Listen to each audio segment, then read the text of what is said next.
আগামী ৪ঠা জুন লোকসভা নির্বাচনের ফলাফল ঘোষণা। পূর্ব ত্রিপুরা আসনেও একই দিনে ফলাফল ঘোষণা হবে। নিরাপত্তার দিক দিয়ে গোটা আমবাসা মহকুমাকে ঘিরে ফেলেছে পুলিশ প্রশাসন। তারই অঙ্গ হিসেবে আজ সন্ধ্যায় আমবাসা বাজারে আমবাসা মহকুমা পুলিশ আধিকারিকের নেতৃত্বে ফ্ল্যাগ মার্চ করা হয়। আমবাসা টাউন হলের সামনে থেকে ফ্ল্যাগ মার্চ শুরু হয়ে আমবাসা বাজার ও ডোলোবাড়ি বাজার পরিক্রমা করে। পাশাপাশি অন্য আরেকটি টিম কোলাই বাজার সহ বিভিন্ন এলাকা পরিদর্শন করে। মূল লক্ষ্য হল নির্বাচনের ফলাফল যেন সুষ্ঠুভাবে সম্পন্ন হয়।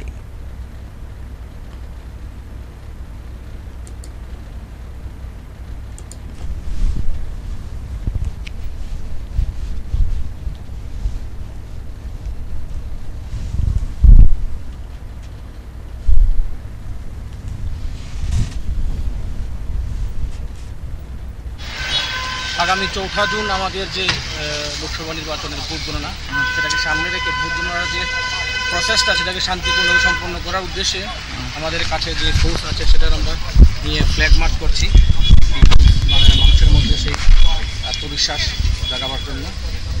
আমরা কোন জায়গা থেকে force are available with us. আমাদের যে থাকবে টার্গেট থাকবে কাউন্টিং প্রসেসটাকে সম্পূর্ণভাবে শান্তিপূর্ণ রাখার জন্য। স্যার কোন জায়গা করা হবে আজকে আমাদের ফ্ল্যাগ মার্চটা সেই পিআরটিআই থেকে আনন্দবাজার পিআরটিআই থেকে দোলবাড়ি অবধি একটা ফেজ আর একটা